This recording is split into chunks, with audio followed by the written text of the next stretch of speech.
NDA संसदीय दल की बैठक आज है। ये बड़ी जानकारी सामने आ रही है। सुबह 11 बजे होगी संसदीय दल की बैठक में मोदी को चुना जाएगा नेता।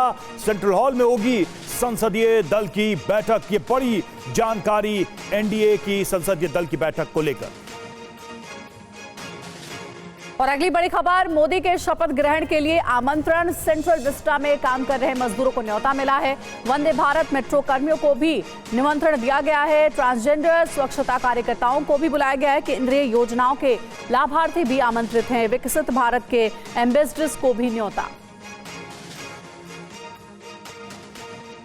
और इस बैठक में कौन कौन शामिल होगा ये भी आप जान लीजिए। किस किस को शामिल होना है इस बैठक में, तो आपको बताते हैं। एनडीए के सभी दलों के नवनिर्वाचित सांसद मौजूद रहेंगे। एनडीए के सभी दलों के सभी राज्यसभा सांसद मौजूद रहेंगे। एनडीए शासित राज्यों के सीएम और डिप्टी सीएम मौजूद रहेंगे। राज्यों के विधानसभा और परिषदों के फ्लोर लीडर भी मौजूद रहेंगे। साथ ही राष्ट्रीय कार्यकारिणी, सभी मोर्चा के राष्ट्रीय अध्यक्ष, सभी राज्यों के बीजेपी प्रदेश अध्यक्ष भी मौजूद रहेंगे। आनंद पांडे हमारे साथ इस वक्त जुड़े। आनंद, क्या रहेंगी महत्वपूर्ण बातें आज के बैठक की? ये देखिए, आज 11 बजे एनडीए संसदीय दल की बैठक है। इसमें प्रधानमंत्री नरेंद्र मोदी को एनडीए के संसदीय दल का नेता चुना जाएगा। तो इस कार्यक्रम को और भव्य बनाने की तैयारी है। हालांकि एनडीए की सीटें कुछ कम आई है उम्मीद के मुताबिक, बावजूद इसके कोई निराशा का भाव न रहे कार्यकर्ताओं के अंदर। इसलिए इस कार्यक्रम को भव्य बनाने की जरूरत है, की कोशिश है और एक मैसेज भी देने की कोशिश है कि पूरा एनडीए जो एकजुट है। और यही वजह है कि न सिर्फ राज्यसभा के सांसदों को बुलाया गया, लोकसभा के सांसदों को बुलाया गया, बल्कि बीजेपी के तमाम जो पदाधिकारी हैं उनको बुलाया गया। एनडीए के जो बड़े नेता हैं, यानी चंद्रबाबू नायडू हो या तमाम बड़े एनडीए के नेता हैं, वो भी इसमें मौजूद रहेंगे। और बीजेपी और एनडीए शासित राज्यों के CM, deputy CM, Vidhan Parishad में फ्लोर लीडर्स मौजूद रहेंगे। और साथ ही साथ बीजेपी के सभी प्रदेश अध्यक्ष इसमें मौजूद रहेंगे। इस पूरे कार्यक्रम को एक भव्य बनाने की तैयारी है, क्योंकि बीजेपी का मानना है कि ऐसा मौका 60 साल बाद आया है, जब कोई सरकार तीसरी बार लगातार रिपीट होके आ रही है। इसके पहले जवाहरलाल नेहरू की सरकार रिपीट हुई थी लगातार तीसरी बार, और उसके बाद ये दूसरा मौका है जब प्रधानमंत्री नरेंद्र मोदी की अगुवाई में किसी गठबंधन ने तीसरी बार लगातार केंद्र की सत्ता में जो वापसी की हो। तो यही वजह है कि इस कार्यक्रम पूरा भव्य बनाने की तैयारी है। इसमें प्रधानमंत्री नरेंद्र मोदी को एनडीए के संसदीय दल का नेता चुना जाएगा, उनका वहाँ स्वागत किया जाएगा, अभिनंदन किया जाएगा। प्रधानमंत्री नरेंद्र मोदी का एक छोटा सा संबोधन भी होगा, जिसमें वो तमाम अपने साथी सांसदों को और एनडीए के जो तमाम नेता हैं उनका धन्यवाद करेंगे। और फिर आज शाम को ही राष्ट्रपति से मिलकर प्रधानमंत्री नरेंद्र मोदी सरकार बनाने का दावा पेश करेंगे। शुक्रिया आपका आनंद, पूरी जानकारी देने के लिए। तो सेंट्रल हॉल में आज संसदीय दल की बैठक होगी, जिसमें कई महत्वपूर्ण निर्णय भी लिए जाएंगे। बड़ी खबर है, जेडीयू के नवनिर्वाचित सांसदों की आज एक बैठक होने वाली है, जिसमें सीएम नीतीश कुमार के आवास पर यह बैठक होगी। सुबह 9:30 बजे होगी जेडीयू सांसदों की बैठक। तो सीएम नीतीश कुमार के आवास पर यह बैठक होनी है जेडीयू के नवनिर्वाचित सांसदों के साथ। चलिए, और अब आप जानिए एनडीए की सरकार बनने के बाद मोदी के लिए सबसे बड़ी चुनौती क्या है। पहली बड़ी चुनौती गठबंधन सरकार में तालमेल बिठाना, बैलेंस बिठाना, ये एक बड़ी चुनौती होगी। दूसरी बड़ी चुनौती है नीतीश नायडू के साथ सामंजस्य बनाना। तीसरी बड़ी चुनौती है टकराव के मुद्दों पर आम सहमति बनाना। आप जान लीजिए कि किन मुद्दों पर आगे चलकर मुश्किल हालात बन सकते हैं। सबसे जरूरी है 2 सहयोगियों को साधे रखना, एक नीतीश कुमार की जेडीयू और दूसरा चंद्रबाबू नायडू की टीडीपी को।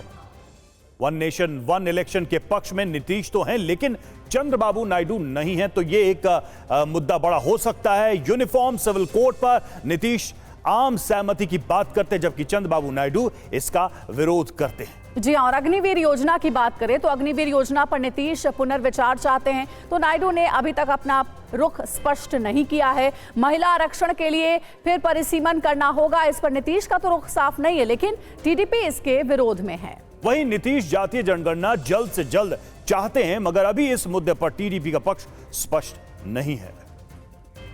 और अगली बड़ी खबर है, लखनऊ में समाजवादी पार्टी के नवनिर्वाचित सांसदों की बैठक होने वाली है। आज अखिलेश यादव करेंगे सांसदों के साथ मीटिंग। सुबह 10 बजे समाजवादी पार्टी के नवनिर्वाचित सांसदों की बैठक होगी।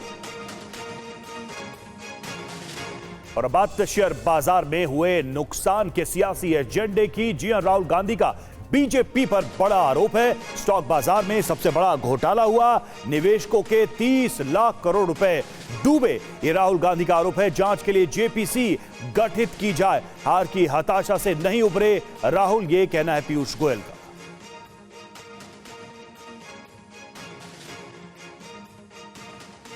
उनके पास इंफॉर्मेशन थी कि बीजेपी को फुल मेजॉरिटी नहीं मिलने वाली है और वो जानते थे 3 जून को और 4 जून को क्या होने वाला है। 30 लाख करोड़ रुपए का नुकसान हुआ है और हजारों लाखों करोड़ रुपए का चुने हुए लोगों को फायदा हुआ है। हम जेपीसी चाहते हैं, हम इन्वेस्टिगेशन चाहते हैं और देश इसकी सच्चाई जानना चाहता है। लोकसभा चुनाव में विपक्ष की हार की हताशा से अभी तक शायद राहुल गांधी जी उभरे नहीं है। अब वो मार्केट के इन्वेस्टर्स को भी गुमराह करने की साजिश रच रहे हैं। आज भारत दुनिया की 5वीं सबसे बड़ी अर्थव्यवस्था बन गई। कहां फ्रेजाइल 5 और आज top 5, fastest growing economy in the world. पूरी दुनिया इस बात को आज स्वीकार करती है। और अब आपको बताते हैं राहुल गांधी के आरोप क्या है और पीयूष गोयल ने इन आरोपों का क्या जवाब दिया है। तो राहुल ने कहा है कि चुनाव के समय पीएम गृह मंत्री ने स्टॉक बाजार पर टिप्पणी की। ये राहुल गांधी का आरोप है, जिसमें पीयूष गोयल ने जवाब दिया है हार की हताशा से राहुल गांधी अभी उभरे नहीं है। बिल्कुल, राहुल गांधी के आरोप क्या है? निवेशकों को शेयर खरीदने की सलाह क्यों दी? पीयूष गोयल ने क्या जवाब दिया? शेयर बाजार के खिलाफ अभियान चला रहे हैं राहुल गांधी, ये पीयूष गोयल का जवाब है। जी हाँ, आगे राहुल गांधी कहते हैं कि निवेशकों के 30 लाख करोड़ रुपए डूब गए। पीयूष गोयल ने जवाब दिया इक्विटी मार्केट में उतार चढ़ाव आते रहते हैं। लगातार राहुल गांधी ने कई आरोप लगाए। मामले की जांच के लिए उन्होंने कहा कि जेपीसी बनाई जानी चाहिए। पीयूष गोयल का जवाब है हमारा मार्केट कैप $5 ट्रिलियन से अधिक है।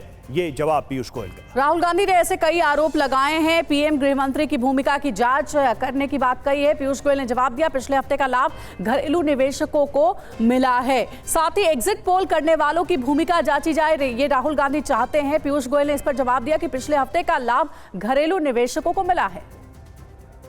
तो इस तरह से राहुल गांधी ने एक के बाद एक इस मामले पर बीजेपी पर आरोप लगाए हैं। एग्जिट पोल का भी जिक्र किया उन्होंने। और अब बात राहुल गांधी की पेशी की। एक और बड़ी खबर राहुल गांधी से जुड़ी हुई। दिल्ली से बेंगलुरु के लिए रवाना हुए राहुल गांधी की बेंगलुरु में आज पेशी है। मानहानि मामले में राहुल की पेशी कर्नाटक बीजेपी ने दायर की थी। याचिका बम्बई सरकार पर था 40% भ्रष्टाचार का आरोप। तो क्या है पूरा मामला, आइए आपको जल्दी से बता दें। कर्नाटक बीजेपी ने मानहानि याचिका दायर की थी। राहुल पर झूठे विज्ञापन जारी करने का आरोप लगाया गया। मुंबई सरकार पर 40% कमीशन का आरोप लगा। भ्रष्टाचार रेट कार्ड भी प्रकाशित किया गया था। बीजेपी एमएलसी केशव प्रसाद ने केस दर्ज कराया है। और कर्नाटक के सांसदों से मिलेंगे राहुल, ये जानकारी सामने आ रही है। नवनिर्वाचित सांसदों से मुलाकात करेंगे राहुल गांधी। बेंगलुरु में नए सांसदों से मिलेंगे राहुल। सीएम और डिप्टी सीएम भी रहेंगे मौजूद। और अब बात अगली बड़ी खबर की करेंगे। ब्रेकिंग न्यूज है, महापुरुषों की मूर्ति की जगह बदलने पर विवाद छिड़ा हुआ है। संसद में महात्मा गांधी की प्रतिमा की जगह बदली, बाबा साहेब आंबेडकर की प्रतिमा की भी जगह बदली गई। कांग्रेस ने कहा संसद से प्रतिमा हटाना अपमानजनक है। लोकसभा की सफाई प्रतिमा हटाई नहीं, स्थानांतरित की गई। और इस मुद्दे पर जब विवाद बढ़ा तो लोकसभा की तरफ से सफाई दी गई। लोकसभा सचिवालय ने क्या कहा ये भी जानिए। किसी भी महापुरुष की प्रतिमा को हटाया नहीं गया है। एक इसमें जो सफाई दी गई है बड़ी बात, सौंदर्यीकरण कार्यों की वजह से प्रतिमाओं को की जगह बदली गई है। काम खत्म होने पर सही तरीके से प्रदर्शित किया जाएगा। सम्मानजनक रूप से भव्य प्रेरणा स्थल में स्थापना भी की जाएगी। अलग अलग जगह प्रतिमा से विजिटर्स दर्शन नहीं कर पाते हैं। एक जगह प्रतिमा होने से विजिटर्स आसानी से इसे देख पाएंगे। तो ये लोकसभा की ओर से सफाई दी गई है। इधर देखिए एक और बड़ी खबर है, अजीत पवार की बैठक में नहीं पहुंचे 5 एमएलए। अजीत पवार को विधायकों के न आने की सूचना थी। एनसीपी अजीत गुट के सूत्रों के मुताबिक विधायक धर्मराव बाबा बीमार होने की वजह से नहीं आ गए और नासिक से विधायक नरहरि सीताराम रूस में होने की वजह से नहीं पहुंचे। वहीं सुनील टिंगरे महाराष्ट्र से बाहर बताए जा रहे हैं।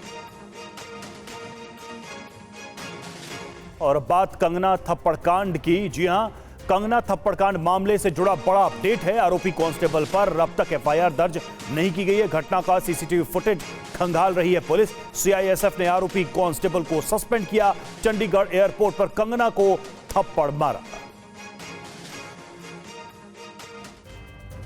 इस पूरे मामले पर एक्ट्रेस कंगना रनौत ने क्या कहा है, आपको सुनाते हैं।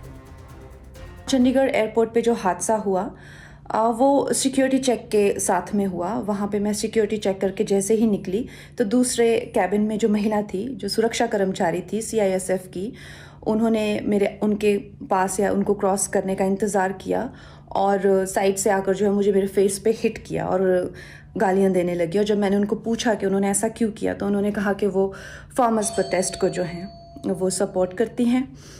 और I am safe, but my concern is कि जो आतंकवाद और उग्रवाद पंजाब में बढ़ रहा है, how do we handle that. वहीं कंगना को थप्पड़ मारने वाली आरोपी CISF कांस्टेबल का एक वीडियो वायरल हो रहा है, जरा इसे भी सुनिए।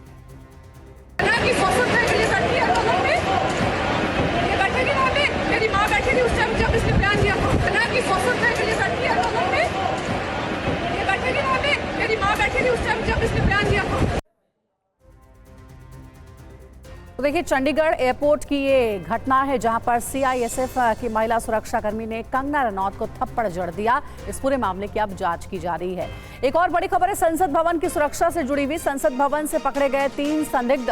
गेट नंबर 3 से संसद में घुसने की कोशिश। तीनों के पास फर्जी आधार कार्ड मिले हैं। कासिम, मोनिर, शोएब नाम के संदिग्धों को पकड़ा गया है।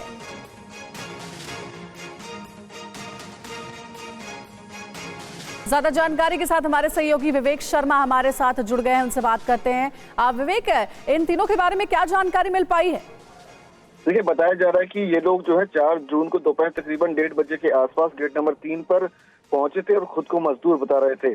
जब इनका आधार कार्ड चेक किया गया तो पता लगा कि ये आधार कार्ड जो है वो फर्जी है और ये लोग जो है अंदर घुसने की कोशिश कर रहे थे। तभी CISF ने इन्हें रोक दिया था और इनकी पूरी जानकारी इकट्ठी की गई। इसके बाद लोकल पुलिस को मामले की जानकारी दी गई। जो ये लोग हैं इनका नाम कासिम, मोहसिन और शोएब बताया जा रहा है और लगातार पुलिस ने इनसे काफी पूछताछ भी की है। तो साफ है कि एक बड़ी कोशिश कर रही थी ये संसद भवन के अंदर घुसने की फर्जी आधार कार्ड के जरिए। तो अब पुलिस लगातार इनसे पूछताछ करेगी।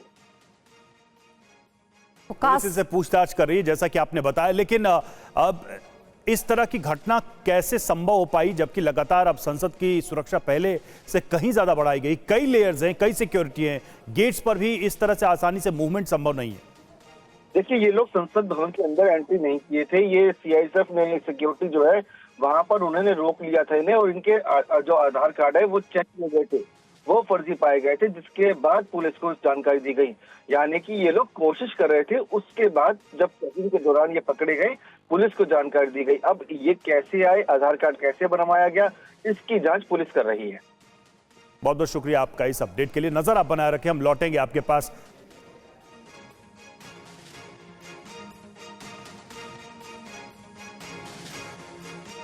विवेक, हम लौटेंगे आपके पास। देखिए, एक बड़ी जानकारी एक बार फिर से हम आपको बता दें कि फर्जी आधार कार्ड मिले हैं तीनों के पास। संसद परिसर में घुसने की कोशिश इन्होंने की है। कासिम, मोहसिन और शोएब नाम के संदिग्ध गिरफ्तार किए गए, ये जानकारी सामने आ रही है। घुसने की वो कोशिश कर रहे थे, उससे पहले ही सुरक्षा कर्मियों ने उन्हें पकड़ा है। ये भी जानकारी सामने आ रही है कि उनके पास जो आधार कार्ड मिला है वो नकली है, यानी कि वो फर्जी बताया गया है। फिलहाल तीनों को पुलिस के हवाले कर दिया गया है। जांच की जा रही है, इन तीनों से पूछताछ की जा रही है। गेट नंबर 3 का यह मामला है जहां से परिसर के अंदर घुसने की कोशिश की थी इन लोगों ने, लेकिन उससे पहले ही ये पकड़े गए।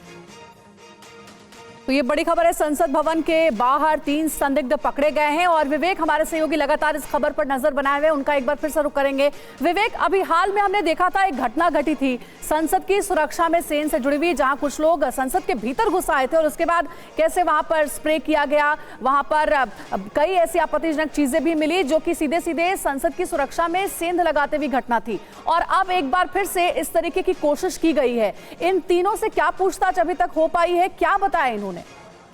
देखिए, पुलिस का कहना है कि पूरे मामले की जांच जो है वो की जा रही है। आधार कार्ड कहां से बनवाए गए इसकी भी जांच जो है वो की जा रही है। हालांकि कुछ दिनों पहले जिस तरह से देखा गया था कि संसद भवन के अंदर जो है कुछ लोग घुस गए थे, उन्होंने वहां पर जो है कलर बम का इस्तेमाल किया था, तो उसी को देखते हुए सुरक्षा व्यवस्था काफी कड़ी जो है संसद भवन के बाहर की गई है।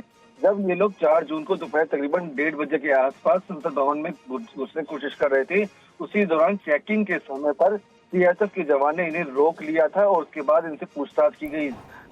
उसके बाद जब इनका ID कार्ड, आधार कार्ड चेक किया गया तो आधार कार्ड जो है फर्जी पाया गया, जिसके आधार पर लोकल पुलिस को मामले की जानकारी दी गई। लोकल पुलिस मौके पर पहुंची, उन्होंने इन सभी को अपनी हिरासत में ले लिया और उसके बाद गिरफ्तार कर लिया। अब लगातार इनसे जो चीजें पूछताछ में निकल के आई है उसके आधार पर भी जांच पड़ताल की जा रही है और पुलिस का कहना है कि कुछ और चीजें भी आगे निकल के सामने आ सकती है। तो फिलहाल इंतजार होगा कि आखिरकार पुलिस को क्या चीजें और नई चीज मिलने वाली है। फिलहाल ये 3 लोगों को गिरफ्तार किया गया है, जिनसे काफी पूछताछ भी की गई है, एजेंसी ने भी पूछताछ की है।